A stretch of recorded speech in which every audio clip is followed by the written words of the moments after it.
बोलिए श्री कृष्ण भगवान की जय। मैं आप सभी को ये बताना चाहती हूँ कि हमारे दो चैनल और भी हैं, मधुर भजन और आरती के लिए मन राखियो और डेली जनरल नॉलेज के क्वेश्चंस के लिए लर्निंग बाय डूइंग। इन दोनों के लिंक डिस्क्रिप्शन बॉक्स में दे दिए हैं, एक बार आप जाकर देखिएगा जरूर। आइए श्रीमद् भागवत गीता के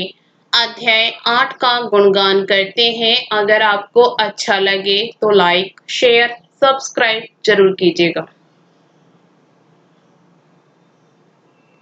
इस प्रकार भगवान के वचनों को न समझकर अर्जुन बोले, हे पुरुषोत्तम, जिसका आपने वर्णन किया वह ब्रह्मा क्या है, अध्यात्म क्या है, कर्म क्या है और अधिभूत नाम से क्या कहा गया है, अधिदेव नाम से क्या कहा जाता है। हे मधुसूदन, यहाँ अधियज्ञ कौन है और वह इस शरीर में कैसे है और युक्त चित्त वाले पुरुषों द्वारा अंत समय में आप किस प्रकार जानने में आते हो। इस प्रकार अर्जुन के प्रश्न करने पर श्री कृष्ण भगवान बोले, हे अर्जुन,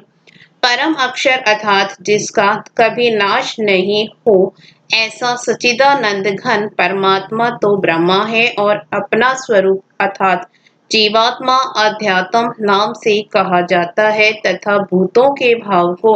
उत्पन्न करने वाला शास्त्र विहित यज्ञ दान और होम आदि के निमित्त जो द्रव्यादिकों का त्याग है वह कर्म नाम से कहा गया है। उत्पत्ति विनाश धर्म वाले सब पदार्थ अधिभूत हैं और हिरण्य में पुरुष अधिदेव हैं। और हे देहधारियों में श्रेष्ठ अर्जुन, इस शरीर में मैं वासुदेव ही विष्णु रूप से अधियज्ञ हूँ और जो पुरुष अंतकाल में मेरे को ही स्मरण करता हुआ शरीर को त्याग कर जाता है वह मेरे साक्षात स्वरूप को प्राप्त होता है, इसमें कुछ भी संशय नहीं है। कारण कि हे कुंती पुत्र अर्जुन, यह मनुष्य अंतकाल में जिस जिस भी भाव को स्मरण करता हुआ शरीर को त्यागता है उसको ही प्राप्त होता है, परंतु सदा उसी ही भाव को चिंतन करता हुआ, क्योंकि सदा जिस भाव का चिंतन करता है अंतकाल में भी प्राय उसी का स्मरण होता है। इसलिए हे अर्जुन, तू सब समय में निरंतर मेरा स्मरण कर और युद्ध भी कर। इस प्रकार मेरे में अर्पण किए हुए मन बुद्धि से युक्त हुआ निसंदेह मेरे को ही प्राप्त होगा। हे पार्थ, यह नियम है कि परमेश्वर के ध्यान के अभ्यास रूप योग से युक्त अन्य तरफ न जाने वाले चित्त से निरंतर चिंतन करता हुआ पुरुष परम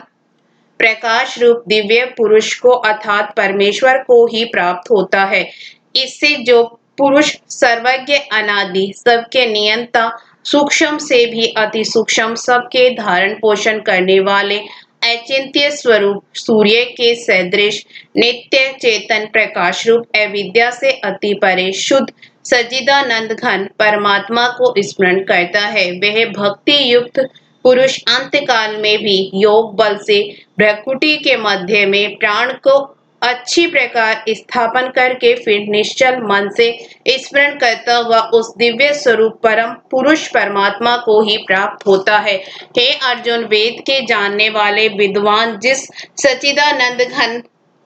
रूप परम पद को ओंकार नाम से कहते हैं और आसक्ति रहित यतनशील महात्मा जन जिसमें प्रवेश करते हैं तथा जिस परम पद को चाहने वाले ब्रह्मचार्य का आचरण करते हैं उस परम पद को तेरे लिए संक्षेप से कहूंगा। हे अर्जुन, सब इंद्रियों के द्वारों को रोककर अर्थात इंद्रियों को विषयों से हटाकर तथा मन को हृदय में स्थिर करके और अपने प्राण को मस्तक में स्थापन करके योग धारणा में स्थित हुआ जो पुरुष ओम ऐसे इस एक अक्षर रूप ब्रह्मा को उच्चारण करता हुआ और उसके अर्थ स्वरूप मेरे को चिंतन करता हुआ शरीर को त्याग कर जाता है वह पुरुष परम गति को प्राप्त होता है। हे अर्जुन, जो पुरुष मेरे में अनन्य चित्त से स्थित हुआ सदा ही निरंतर मेरे को स्मरण करता है उस निरंतर मेरे में युक्त हुए योगी के लिए मैं सुलभ हूँ अर्थात सहज ही प्राप्त हो जाता हूँ। वे परम सिद्धि को प्राप्त हुए महात्मा जन मेरे को प्राप्त होकर दुख के स्थान रूप क्षणभंगुर पुनर्जन्म को नहीं प्राप्त होते हैं, क्योंकि हे अर्जुन, ब्रह्मालोक से लेकर सब लोग पुनरावृत्ति स्वभाव वाले अर्थात जिनको प्राप्त होकर पीछा संसार में आना पड़े ऐसे हैं। परंतु हे कुंती पुत्र, मेरे को प्राप्त होकर उसका पुनः जन्म नहीं होता है, क्योंकि मैं कालातीत हूँ और यह सब ब्रह्मादिकों के लोक काल करके अवधि वाले होने से अनित्य हैं। हे अर्जुन, ब्रह्मा का जो एक दिन है उसको 1000 चौकड़ी युग तक अवधि वाला और रात्रि को भी 1000 चौकड़ी युग तक अवधि वाली जो पुरुष तत्व से जानते हैं अर्थात काल करके अवधि वाला होने से ब्रह्मालोक को भी अनित्य जानते हैं, वे योगी जन काल के तत्व को जानने वाले हैं। इसलिए वे यह भी जानते हैं कि संपूर्ण दृश्य मात्र भूतगण ब्रह्मा के दिन के प्रवेश काल में अव्यक्त से अर्थात ब्रह्मा के सूक्ष्म शरीर से उत्पन्न होते हैं और ब्रह्मा की रात्रि के प्रवेश काल में उस अव्यक्त नामक ब्रह्मा के सूक्ष्म शरीर में ही लय होते हैं। वह ही यह भूत समुदाय उत्पन्न होकर प्रकृति के वश में हुआ रात्रि के प्रवेश काल में लय होता है और दिन के प्रवेश काल में फिर उत्पन्न होता है। हे अर्जुन, इस प्रकार ब्रह्मा के 100 वर्ष पूर्ण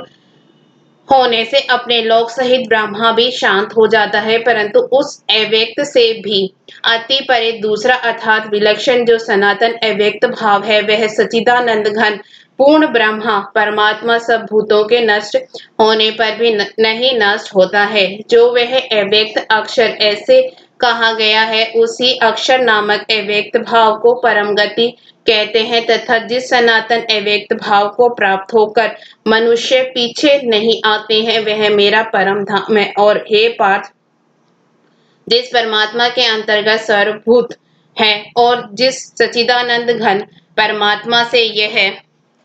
सब जगत परिपूर्ण है, वह सनातन अव्यक्त परम पुरुष अनन्य भक्ति से प्राप्त होने योग्य है। और हे अर्जुन, जिस काल में शरीर त्याग कर गए हुए योगी जन पीछा न आने वाली गति को और पीछा आने वाली गति को भी प्राप्त होते हैं, उस काल को अर्थात मार्ग को कहूंगा। उन दो प्रकार के मार्गों में से जिस मार्ग में ज्योति में अग्नि अभिमानी देवता है और दिन का अभिमानी देवता है तथा शुक्ल पक्ष का अभिमानी देवता है और उत्तरायण के 6 महीनों का अभिमानी देवता है, उस मार्ग में मरकर गए हुए ब्रह्मवेत्ता अर्थात परमेश्वर की उपासना से परमेश्वर को परोक्ष भाव से जानने वाले योगीजन उपरोक्त देवताओं द्वारा कर्म से ले